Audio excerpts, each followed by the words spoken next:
السلام علیکم. لیبی سوم است.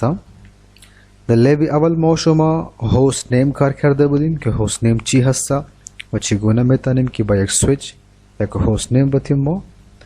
در لیبی دوم ما در سویچ یک لاگان بینر سیت کردیم و امروز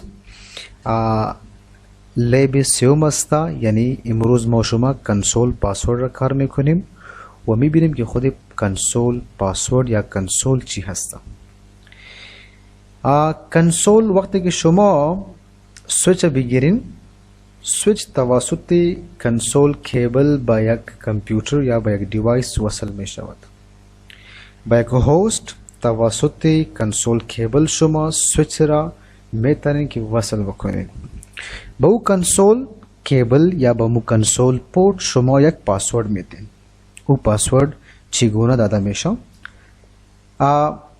یک سویچ که پیش از پیش ما ایرا گرفته بودیم، سویچ ما گرفتیم، بالای سویچ ما یک دفعه کلیک میکنیم و میریم طرف CLI. CLI که است شما هوست نیم را هم میفهمین، لاگان بینر را هم میفهمین. حالی ما میریم طرف enable configure terminal و اینجا ما با لاین کنسول یعنی با کنسول یک پاسورد میتیم. طریقه چی است که شما نوشته میکنی؟ لاین کنسول 0 نوشته میکنین. وقتی که شما لاین کنسول 0 نوشته کردین، بعد از شما اینجا نوشته میکنی پاسورد نوشته کردین. با این ما یک پاسورد میتم 123 QWE و انتر را فشار میدیم. حالی پاسورد سیت شده. دا سویچ یا با راوتر که است، وقتی که شما پاسورد سیت میکنین، بعد از سیت کردن پاسورد شما تایپ میکنین لاگین. به خاطر چی شما تایپ میکنین؟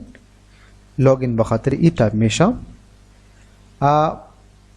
ببینید شما اینجا نوشته هم است که لاگین شما باید چطور استفاده بکنین. Login command is used for enforcing the password before accessing user exec mode. If you do not enter login command here, then router will not ask for password before entering user exec mode. یعنی login command مهم است. اگر شما login command نتین، دو صورت دوباره اگر شما میخواهی که کنسول کیبل را وصل بکنین، در اون صورت سویچ از شما کنسول پاسورد تقاضا نمیکنن. چرا؟ شما فقط پاسورد دادین اما لاگین کماند ندادین. پس مهم چی هست که شما باید بعد از دادن پاسورد شما باید لاگین کماند حتما تایپ بکنین. قسمی که ما امیالی یک لاگین کماند تایپ کردیم و چی که است کنسول یعنی لاین کنسول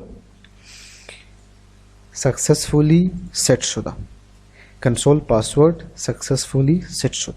ای بود کنسول پاسورد که ما برتن عملی هم کار کردیم و گفتیم که کنسول پاسورد چی هست. تشکر از شما. خداحافظ.